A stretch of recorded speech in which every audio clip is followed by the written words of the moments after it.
Hi, and welcome to Three Questions With. Got my buddy Dana Hall with us from FranNET. Hey, Dana, welcome to the show. Good morning, Kevin. Thanks for having me. So, Dana, I was thinking of you a couple of weeks ago. I was talking to one of my clients, and he bought a painting franchise. And, you know, me being me, kind of naive, I'm like, "You like painting?" And he's like, "Bah, ha, ha." He starts cracking up. He's like, "No." He's like, "Kev, it's an investment, buddy. I have a crew that does all the painting." I find that's one of the misconceptions when we think about franchising. We think we have to be the painter or whatever in the franchise. That's not the case, right? Now, it's a very common misconception is that the owner is going to be directly involved as labor, right, in the business. There are some concepts where you do that, but generally speaking, a franchise owner is that. They're an executive. They're overseeing the operation. You're hiring people, training people, marketing the business, financially managing the business. The folks that are doing the work are folks you're going to hire.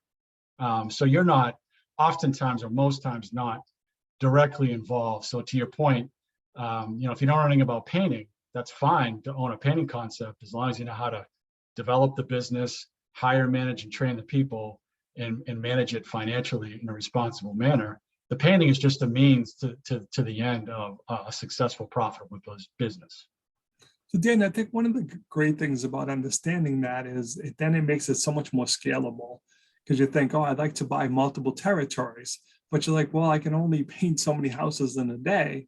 But now that you understand that, I've had a lot of friends who bought a territory and then, okay, we got it going. It's profitable. Now I want to buy the next territory. So they're looking to keep expanding. And I've had a number of friends do that. They started with one, now they have 4 or 5 territories and went from, 1 truck to 7 trucks type of thing. So that makes it really more scalable that way, right? Absolutely. And I think if you talk to franchise concepts, the franchisor themselves, and you say, what is one of the major struggles you have with your franchisees? And they'll say, they don't get out of the business, right? They're in the weeds. They're working, they need to work on the business, not in it. So to your point, being able to hire those people and trust and have a crew, that's the only way to grow and expand, because there's only so many hours in the day and days in the week, like you said. So you really have to view most franchise concepts, you really, as an owner, view it as you're being the executive and really overseeing it. And then once you have that mindset, you'll have the ability to grow. I mean, if you're a control freak and you have to be on every job, it likely will not work. The economics will not work. Yep. So one of the things you can do with people is help them decide on franchises, because I've had people who decide that they want to start a business, but they're like, you know what, I want to buy a franchise. I want to have the blueprint, if you will. But they're like, but I'm not sure like what would be the best match for my skill set.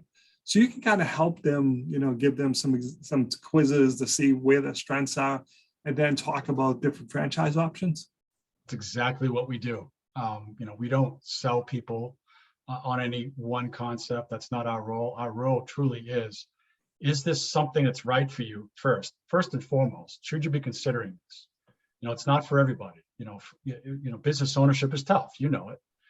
So you really need to understand their goals, what they're looking to do, what they want to avoid. And if franchise business could fill that need, can help get to those goals, then it's a matter of what. And there's 3,000 legally franchised concepts in this country. So it's daunting to figure out what is going to fit me, my skill set, my background, the things I'm good at, the things I like, the things I want to avoid. It's a process of elimination, and that's our job, is to help guide you through that due diligence. So Dana, what's the best way for people to reach out to you? How can they learn more then, my friend?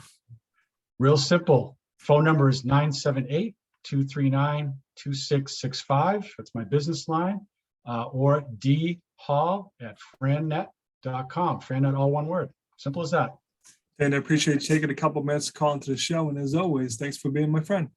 A pleasure to be with you, Kevin. Thank you.